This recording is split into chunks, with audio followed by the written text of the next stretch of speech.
नारायण की जय. झालंय काय की ज्या वेळेला देहांत प्रायश्चित्त सांगितलेलं आहे तेव्हा आता विठ्ठलपंतांनी विचार केलेला आहे थांबण्यात काहीच अर्थ नाही आहे. कारण माझ्यासारखं जीवन माझ्या मुलांच्या वाट्याला येऊ नये. मुलांना शिकवणं झालेलं आहे. जर ब्रह्मवर्गाने जर मान्यता दिलीच नाही तर मुलं अज्ञानी राहू नयेत. त्यांचं जीवन चांगल्या पद्धतीने पुढे जावं हा विचार केला आहे. शिक्षण झालेलं आहे पण किती दिवसपर्यंत गुंतायचं. आणि आज पहाटेच्या सुमाराला जेव्हा रुक्मिणीबाईंशी बोलणं झालं की आज गमनाची वेळ आलेली आहे. रुक्मिणीबाईंनी पण सांगितलेलं होतं की जिथे पती तिथे पत्नी. मी नाही थांबणार.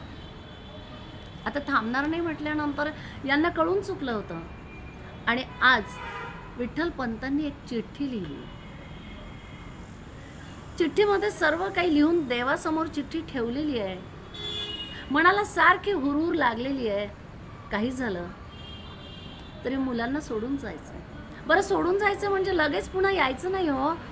कधीच भेट होणार नाही अशा मार्गावर जायचं आहे. पित्याचं अंतःकरण ते त्या पद्धतीनेच द्रवणार. पण अगदी वैराग्य असल्या कारणाने थोडे धीरगंभीर पण आहेत. रात्रीच्या वेळेला मुलं झोपलेली आहेत आणि मध्यरात्रीच्या सुमारास आज जाण्याचाच विचार असल्या कारणाने झोप येण्याचा प्रश्नच नव्हता. मध्यरात्रीच्या सुमारास अगदी कुठल्याही प्रकारचा आवाज न करता विठ्ठलपंत उठले आणि हळुवारपणे बाहेर निघालेले. रुक्मिणीबाईंनी बघितलं आणि बघितल्याबरोबर अगदी मुक्ताचा हात पोटावर तो अलगदपणे बाजूला केला आणि त्याही निघाल्या.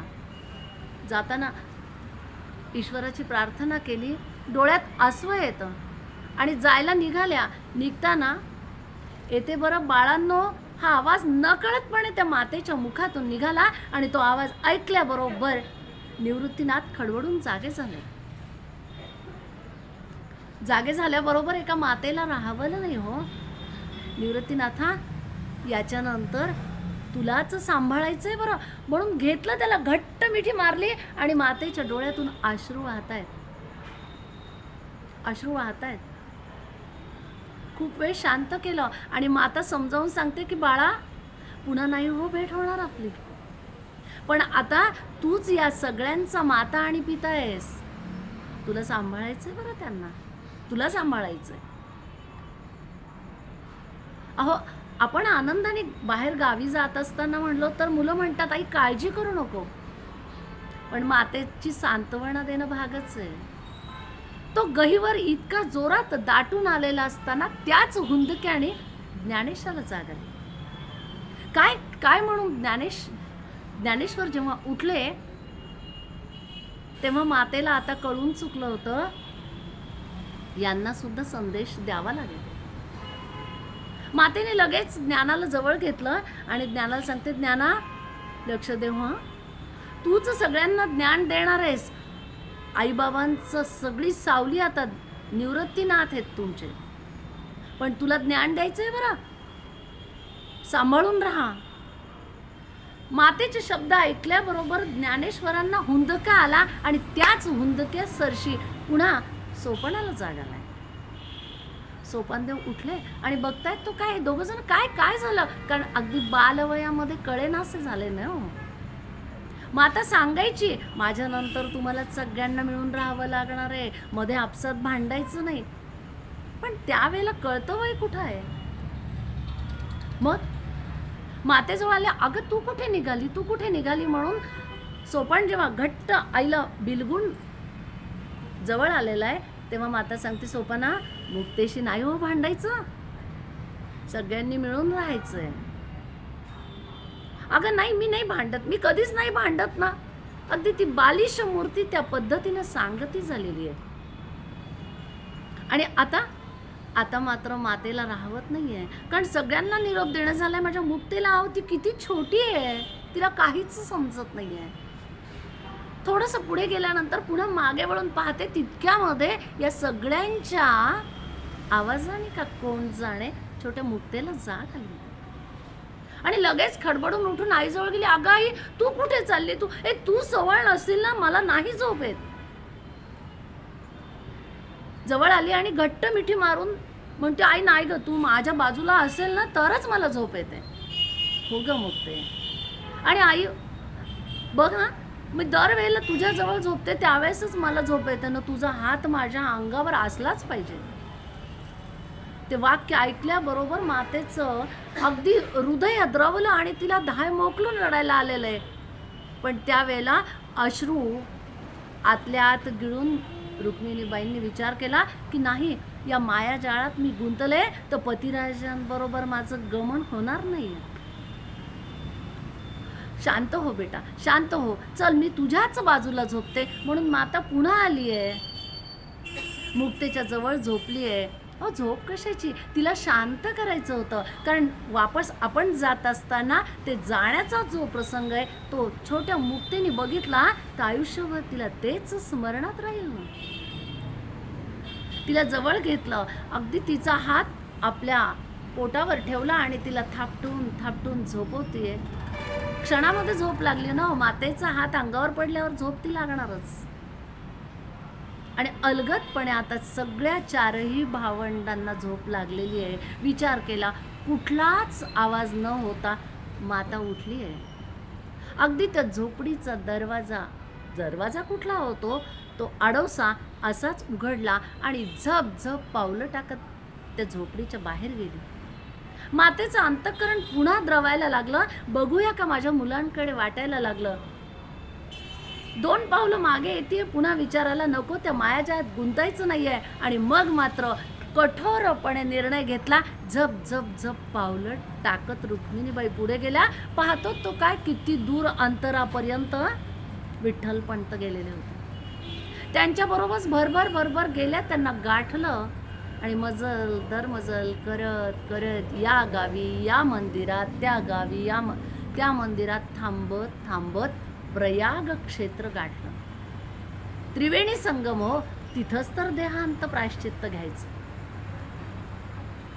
गेली ते प्रयाग क्षेत्र आलं. त्या ठिकाणी त्या गंगा मातेची, त्या त्रिवेणी संगमाची प्रार्थना केली आणि देहांत प्रायश्चित्त मुलांच्या भवितव्यासाठी म्हणून विठ्ठलपंतांनी आपला देह अर्पण केला. पतीसोबतच रुक्मिणीबाईंनी सुद्धा आपला देह अर्पण केला. क्षणार्धामध्ये तो देह गंगेत विलीन झालाय. पण इकडं काय झालं, इकडे पहाटेच्या सुमारास मुलं उठली. त्यावेळेला रात्रीचा जो प्रसंग झालाय तो खरा होता का स्वप्नवत होता असंच वाटेना. उठल्या उठल्या मुक्तेने विचार केला, ज्ञानदादा आई दिसत नाहीये, आई दिसत नाही, कुठं गेली ती?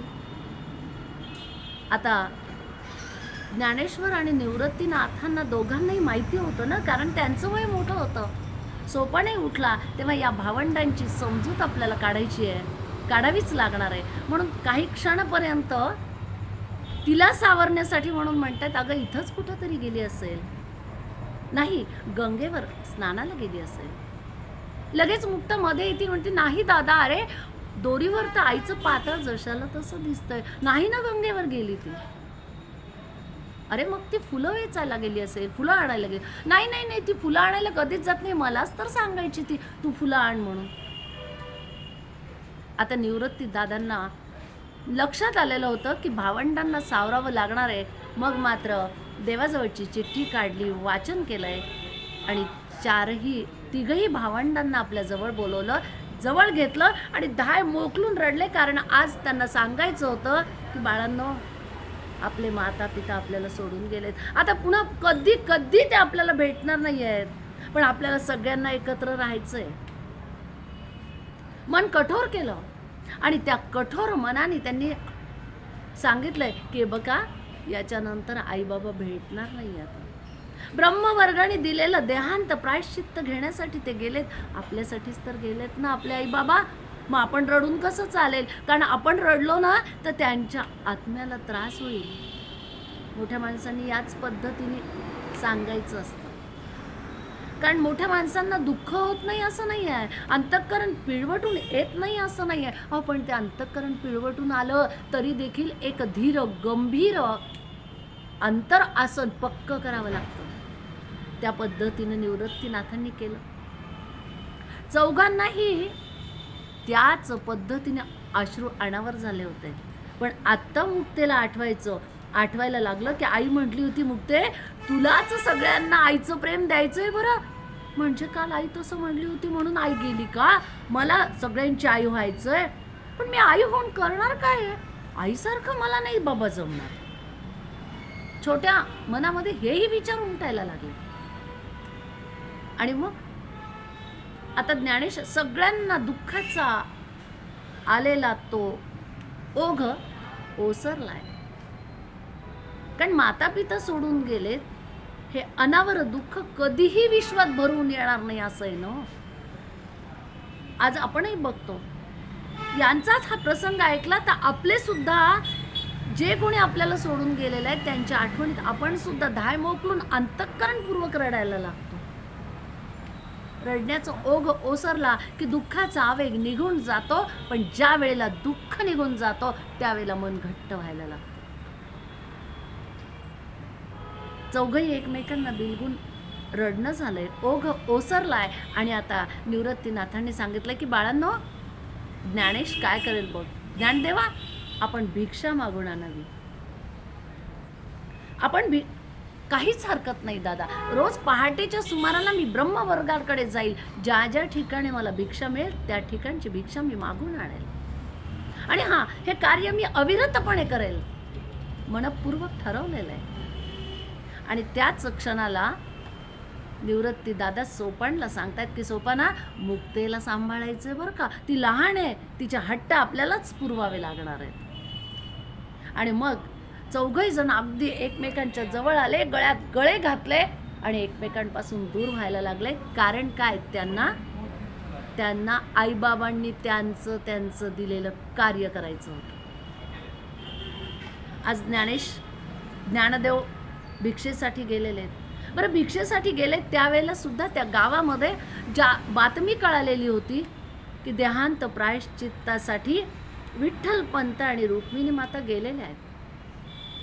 जे अगदी धीर गंभीर आणि कठोर होते, कर्मठ होते, ते म्हणायचे बरं झालं गेले, यानंतर कुणीही पुन्हा या पद्धतीनं संन्यासाश्रम सोडून ग्रस्ताश्रम स्वीकारणार नाही. पण अगदी हळव्या ज्या बायका होत्या त्या म्हणायच्या नाही हो, कुणाच्या वाट्याला असं जीन येऊ नये. आणि तो ज्ञानदेव जर माझ्या दारात भिक्षेसाठी आला ना तर मी आपली भरभरून भिक्षा घालेल. कारण प्रत्येक स्त्रीमध्ये आईचं अंतःकरण दडलेलं असतं. त्यामुळे त्या स्त्रीला कुणाला कोणत्याही मुलांना त्रास होत असलेला पाहणारच नाही आहे. मग दर दिवशी एका भागामध्ये भिक्षा मागायला जात असताना काही लोक भिक्षा द्यायचे, भरभरून द्यायचे. ज्या दिवशी भिक्षा भरपूर मिळाली त्या दिवशी अंतःकरणात कुठंतरी एक समाधान असायचं, आजचं जेवण पोटभर होईल बरं. पण ज्या दिवशी भिक्षा मिळायची नाही त्या दिवशी त्या शरीराला योग साधनेसारखं, योगाच्या तपश्चर्येसारखं कणखर व्हावं लागायचं. आणि ते कणखरत्व सुद्धा या चौघांनी योग्य पद्धतीने सांभाळलं. पण मधून मधून चर्चा व्हायला लागली. निवृत्तीनाथ ज्ञानदेवाला म्हणायला लागले की ज्ञानदेवा, माता पितांना समाधान झालं पाहिजे, ते कार्य आपल्याला करायचं. ते कार्य करण्यासाठी निघावं लागणार आहे. हो, माझी तयारी आहे. पण आपल्या आईबाबांनी सांगितलं होतं की पैठणमध्ये जाऊन शुद्धीपत्र आणायचं आहे. पण पैठणला जायचं म्हटलं तर आपल्याला फार लांबपर्यंतचा पल्ला गाठावा लागणार. लगेच एकाने थोडासा कम जोरीमध्ये बोललं तर दुसरा उभारी द्यायचा. ज्ञानेश्वर सांगतायत की निवृत्ती दादा, आपल्याला हे कार्य करायचंच आहे ना, मग वेळ कशाला करायचा, आपण पहाटेच्या सुमारालाच निघूया. सोपानाला आणि मुक्ताबाईला सांगून झालं, आपल्याला आपल्या आईबाबांनी सांगितलेलं कार्य पूर्ण करायचंय, पैठणला जायचंय. त्या मुक्ताला तर एवढा आनंद झाला कारण ते बरं झालं जायचंय. मला कित्येक दिवसांपासून आईबाबांची आठवण येत होती, करमत पण नव्हतं. आता मी तुमच्याबरोबर नक्कीच येईल बरं का. पण मला चालून चालून जर थकवा आला तर? लगेच त्या बालिश त्या भगिनीला ज्ञानदेव उत्तर द्यायचे, अगं आम्ही आहोत ना तुला अंगा खांद्यावर घ्यायला, घाबरतेस कशाला. मग मात्र आनंदून जायची. आणि त्या चर्चेमधून आज पहाटेच्या सुमाराला निघायचं ठरलंय. पहाट होत असताना फक्त आजी आजोबांकडे निरोप दिला पाहिजे. गौरीला बोलवण्यात आला आणि गौरीला निरोप दिला की गौरी, आजी आजोबांकडे सांग आम्ही काहीच कालखंडामध्ये पुन्हा परत येऊ बरं. आणि आता निघाले सगळेजण. मजल दर मजल करत थोड्या अंतरावर जायचं. एखाद्या ठिकाणी एखादं मंदिर दिसलं की संध्याकाळच्या वेळेला त्या मंदिरामध्ये मुक्काम करायचा. कोणी कोरांना दिलं, कोरडी भिक्षा दिलेली असेल तर तीच खायची आणि त्या दिवशी तिथंच मुक्काम करायचा. दुसऱ्या दिवशी दुसऱ्या गावाला जायचं. करत करत बरेच दिवस पर्यंत चालत राहिलेले आहेत. मधून मधून जेव्हा छोट्या मुक्ताला पायाला कंटाळा यायचा, कळ यायची, त्यावेळेला मात्र एक एक जण तिला खेळत खेळत का होईना अंगा खांद्यावर घ्यायचे आणि अंगा खांद्यावर बसून अगदीच लगे लढीवाळपणे दादाकडे वाकून पाहिजे, फार ओझं होतंय का रे माझं तुला. नाही ग, तुझं ओझं कसं होणार. कारण बघा, जी ब्रह्मचित्कला आहे, जी योग माया आहे, ती तिचं ओझं भावांवर टाकेल कशी हो. पण भावांनाही कळून चुकायचं ही जगन्माता आमच्या पाठीवर असेल तर आम्हाला तरी कुठं अपयश येणार आहे. प्रत्येक ठिकाणी यशच तर प्राप्त होणार आहे. योगाच्या सानिध्यात योग जेव्हा येतात ना, तेव्हा जी विभूती घडते ती ईश्वराच्या आशीर्वादाने योग्यच तर घडते. करत करत आता पैठण दिसायला लागलं आणि पैठणमध्ये आले त्यावेळेला आज ती गंगा पार करत गंगेच्या काठावरच आले आणि थांबलेत.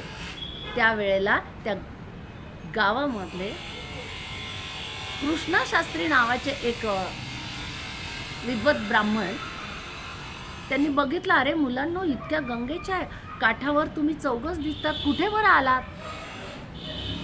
त्यावेळेला निवृत्ती दादांनी सांगितलंय की आम्हाला पैठणमध्ये ब्रह्मसभा कुठं घडते ते पाहायचं. अहो आम्ही ब्राह्मणच आहे, आम्हाला शुद्धीपत्र पाहिजे. शुद्धीपत्र. बरं बाळांनो, उद्या आपण तो काय निर्णय घेऊ. तुम्ही पण ब्राह्मण म्हणताय ना, मग आमच्याच घरी चला ना, आजच्या दिवस मुक्काम करायला काय हरकत आहे. मनामध्ये विचार आला की आईबाबांचे आशीर्वाद मिळालेले, तर आईबाबांनी यांनाच तर त्या रूपाने आपल्याला पाठवलं नाही ना. कधी कधी काय होतं, अडचण आली की याच पद्धतीने आईबाबांचे आशीर्वाद आपल्याला मिळतात. मनामध्ये विचार आला आणि त्या ब्राह्मणांनी त्यांच्या घरी नेलं.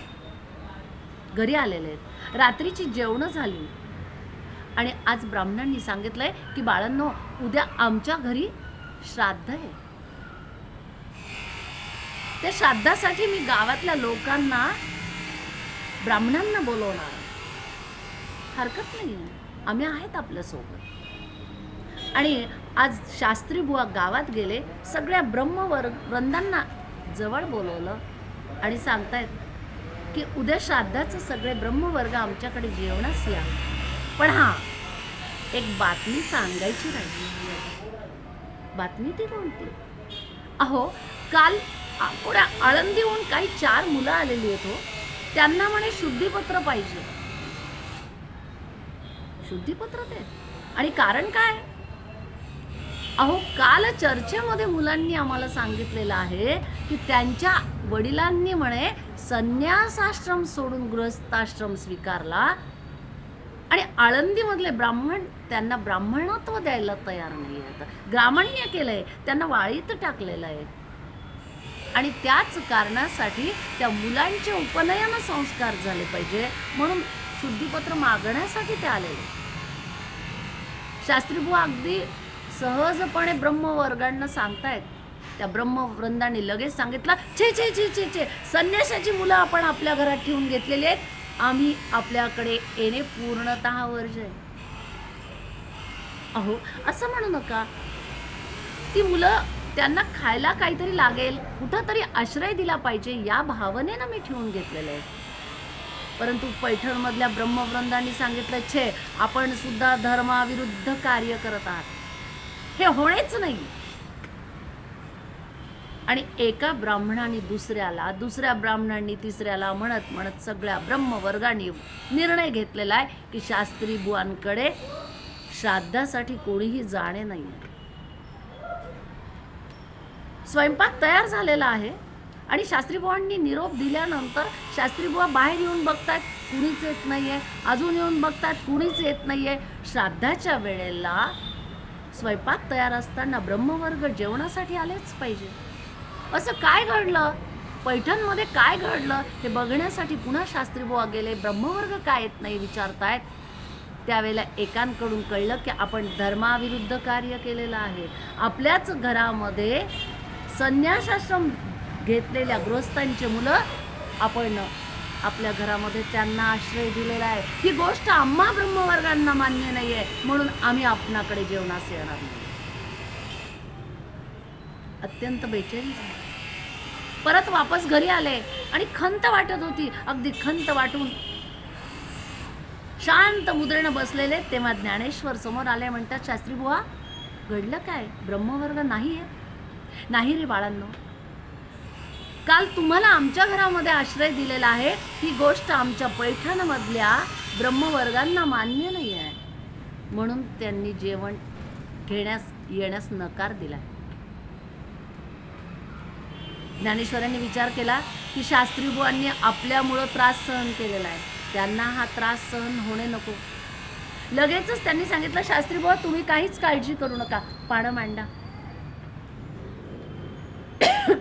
पानं मांडा म्हटल्याबरोबर शास्त्री बुवा प्रश्नार्थक चिन्हाने ज्ञानेश्वरांकडे बघतायत. तेव्हा ज्ञानेश्वर म्हणतायत की शास्त्री बुवा ब्रह्मवर्ग नाही आले तर हरकत नाही, मी प्रत्यक्षामध्ये आपल्या पितरांनाच इथं बोलवतो. आणि ज्ञानेश्वरांनी प्रत्यक्षात त्यांच्या घरातल्या सगळ्या पितरांना जेवणासाठी बोलवलं. केवढा आनंद झाला. श्राद्ध अत्यंत व्यवस्थितपणे पार पडलं. शास्त्री बुवा अगदीच आनंदून गेले, कारण आजपर्यंत जे घडलं नाही ते या विभूतींमुळे माझ्या घरात घडलेलं आहे. दुसऱ्या दिवशी पैठणमध्ये हीच बातमी पसरली. सगळ्या ब्रह्मवर्गांना हे शास्त्री बुवा सांगतात की अहो ही मुलं म्हणजे अक्षरशः वेगळ्याच विभूती दिसत आहेत, ईश्वराच्या विभूती दिसत आहेत. दुसरे ब्रह्मवर्ग सांगतायत, अहो शास्त्री बुवा तुम्ही काय बोलताय, कळतं का? त्या संन्याशाची मुलं, त्यांची विद्वत्ता कुठे असणार एवढी? तुम्ही आपलं काहीतरी वेगळंच बोलताय. पण काही ब्राह्मणांना मात्र खरं पटायला लागलेलं होतं. पण आता का कोण जाणे, शास्त्री बुवांनी ठरवलं की ब्रह्मवर्गांना जाऊन सांगायचं आणि ब्रह्मसभा मात्र बोलवण्याचं श्रेय आपण घ्यायचं. मुलांनी आपल्याला किती आनंदी केले, त्यांचं नको का कार्य करायला? आणि एकेकाला बोलवून आणून आपली सगळी कथा त्यांनी सांगत राहिले. ब्रह्मवर्ग आले, ब्रह्मसभा भरलेली आहे. आणि ती ब्रह्मसभा भरली त्यावेळेला शास्त्री बुवांनी त्या चारही मुलांना समोर आणल्याबरोबर, तू कोण रे, नाव काय तुझं, कारण काय इथं येण्याचं विचारतायत. त्यावेळेला निवृत्तीनाथ सांगतायत की माता पित्यांनी देहांत प्रायश्चित्त घेतलेलं आहे, त्यांनी आमचे उपनयन संस्कार पूर्णतः योग्य पद्धतीने व्हावेत, आम्हाला ब्राह्मणत्व मिळावं, म्हणून आम्ही आपल्या पैठण क्षेत्रामध्ये शुद्धीपत्र घेण्यासाठी आलेलो आहे. त्यांचं वाक्य ऐकल्याबरोबर ब्रह्मसभेमध्ये बसणारे एक जण ब्राह्मण म्हणतात, संन्याशाचीच मुलं तुम्हाला कुठलं रे शुद्धीपत्र हवंय, आणि हे घेऊन तरी तुम्हाला करायचं काय आहे? त्याचबरोबर ज्ञानेश्वर समोर आले आणि ते सांगतायत की वेदो नारायण आपण आहात, आपण जो सल्ला द्याल तो आम्हाला मान्य आहे, पण आईबाबांची इच्छा मात्र शुद्धीपत्र मिळण्याची होती. अरे मोठ्या मोठ्या माणसांसमोर कसं बोलावं हेही कळत नाही. एक जण समोर येऊन पुन्हा आमच्या समोर तुम्ही उद्धटासारखी भाषा करताय. लगेच ब्रह्मवर्गाकडून मोठ्या आवाजामध्ये आवाज आला. पैठणमध्ये 4-2 ब्राह्मण होते, अगदी चांगल्या विचारांचे. ते विचार करून सांगतायत. ते म्हणतायत, अहो छोटी मुलं आहेत ती, त्यांचं म्हणणं तर ऐकून घ्या. आपण एवढे मोठे मोठे झालेले, त्यांना या पद्धतीनं बोलणं योग्य नव्हे बरे. इतक्यामध्ये कुटकारस्थान करणाऱ्या त्याच ब्रह्मसभेतला एक ब्राह्मण उठला आणि तो म्हणतो, अरे काय आहे ते, तुमचं ज्ञान फार मोठं असल्यासारखं दाखवताय. ए थांब थांब. आणि लगेचच बघितलं तर समोरून एक रेडा येत होता. तो मालक त्या रेड्याला घेऊन येत होता. त्या ब्राह्मणाने त्या रेड्याला थांबवलं. त्या मालकाला सांगितलं तिथेच थांब आणि त्याला सांगितलं, काय रे नाव तुझं? ज्ञाना म्हणतोयस ना? मग लक्षात घे, ज्ञाना म्हणजे ज्ञानदेव, म्हणजे तुझ्या हातात ज्ञान भरपूर आहे. तो रेडा सुद्धा ज्ञानाच आहे. मग तुझा आणि त्यांचा आत्मा एक आहे का? वेदो नारायण आपण म्हणता त्याच पद्धतीनं तो त्या रेड्याचा आत्मा आणि माझा आत्मा एकच आहे. अत्यंत नम्रतेनं उत्तर दिले. ते उत्तर ऐकल्याबरोबर ही मुलं थोडी जरा जास्तच स्वतःला हुशार समजतात का काय असं मनामध्ये आल्या कारणाने त्यांनी सांगितलं, ए त्या आण रे रेड्याला, आणि तू ज्ञान आहे ना, मग मला सांग, तुझा आणि त्यांचा आत्मा जर एक असेल तर वेदांच्या ऋचा तो रेडा म्हणेल का? लगेच नम्रतेनं ज्ञानेश्वरांनी पुढे येऊन नतमस्तक होऊन सांगितलं, वेदो नारायण, आपली जर ती इच्छा असेल तर नक्कीच त्याच पद्धतीनं घडेल. त्याच पद्धतीने घडेल म्हटल्याबरोबर बोलून दाखवा ऋचा रेड्याच्या मुखातून, असं ब्रह्मवर्गाने सांगितलं. आणि ज्ञानेश्वर माऊली, ज्ञानेश्वर त्या रेड्याजवळ गेले, रेड्याच्या डोक्यावर हात ठेवला आणि ज्याच क्षणाला ज्ञानेश्वरांचा हात रेड्याच्या मस्तकावर बसला, त्यावेळेला अंगातून एक शिरशिरी आली.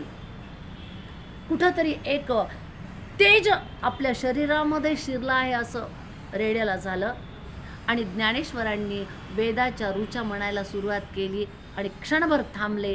त्या पूर्ण ऋचा त्या रेड्याच्या मुखातून बाहेर यायला लागल्या. त्या वेदांच्या, ऋग्वेदाच्या, त्या पूर्ण वेदांच्या ऋचा जेव्हा बाहेर यायला लागल्या तेव्हा संपूर्ण ब्रह्मवृंद अवाक झाला. आणि काय ही ईश्वराची विभूती आहे, प्रत्यक्षात ईश्वर आहेत एवढं म्हणणं झालं. आणि मग मात्र प्रत्येक ब्राह्मण आपल्याच जागेवर स्थितप्रज्ञ झाले. दुसरेच स्थितप्रज्ञ झाले नाही तर प्रत्यक्षात लोटांगण घ्यायला लागलेले. आम्हाला माफ करा, आमच्याकडनं चुकलं, आम्हाला माफ करा, आमच्याकडनं चुकलं करता करता बातमी पूर्ण पैठण नगरामध्ये पसरली, पंचक्रोशीमध्ये पसरली. आणि जो तो प्रत्येक जण या चार भावंडांचं दैवी विभूतींचं दर्शन घेण्यासाठीच यायला लागला. आणि ते दर्शन घेत असतानाच निवृत्ती दादांनी ज्ञानेश्वराला नकळतपणे संदेश दिला की आपलं कार्य करण्याला सुरुवात झालेली आहे.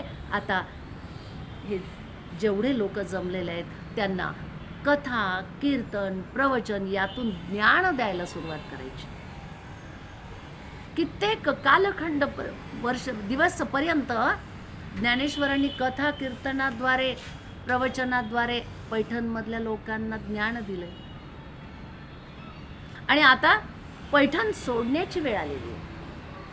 आता सोडण्याची वेळ आली तेव्हा सर्वांना नतमस्तक होऊन आमचं पैठणमधलं कार्य संपलेलं आहे, आता निघण्याची अनुमती द्यावी असा विचार केला. आणि सगळ्या ब्रह्मवृंदांना भेटून निरोप घेतायत. त्यावेळेला रेडा मात्र यांना सोडायला तयार नाही. रेडाई यांच्या समोरच निघाला. विचार केला तर हा रेडा कोण आहे? ईश्वराच्या प्रत्येक कार्यामध्ये पूर्व सुकृतानुसारच काहीतरी घडत असतं आणि तेच घडलंय रेड्याच्या बाबतीत. कारण हा रेडा मूळ स्वरूपामधला चित्ररथ नावाचा गंधर्व आहे. त्या चित्ररथ नावाच्या त्या गंधर्वाने एकदा शंकरांनी जे कार्य सांगितलं ते कार्य न करता निर्माल्यावर पाय पडलेला आहे. मंडळी, चूक ती चूकच आहे, कशीही झाली तरी त्याचं प्रायश्चित्त मिळतंच. शंकराने चित्ररथाला सांगितलंय की तुझ्या वागण्यात सुधारणा कर, परंतु आपल्याच अहंकारामध्ये असणाऱ्या त्या गंधर्वाने विचार केला की हरकत नाही, करता येईल पुढे, पण सुधारणा झालीच नाही. दुसऱ्या वेळेला पुन्हा जेव्हा चूक झालेली आहे त्यावेळेला मात्र प्रत्यक्षामध्ये शंकराने स्वप्नात येऊन सांगितलेलं आहे की यानंतर जर तुला तुझी चूक सुधारता आलीच नाही तर मात्र तुला मृत्यूलोकामध्ये जन्म घ्यावा लागेल. शंकराने शाप दिला आणि स्वप्नामध्येच तो प्रसंग घडलेला असताना लगेच चित्ररथ भानावर आले गंधर्व आणि म्हणतायत भगवंताला चरण स्पर्श करून नतमस्तक होऊन सांगतायत मला उशाप द्या, उशाप द्या. आणि त्यावेळेला शंकराने उशाप देताना सांगितलेलं आहे की ज्ञानेश्वर विष्णू जेव्हा ज्ञानेश्वर माऊलीच्या रूपामध्ये येतील आणि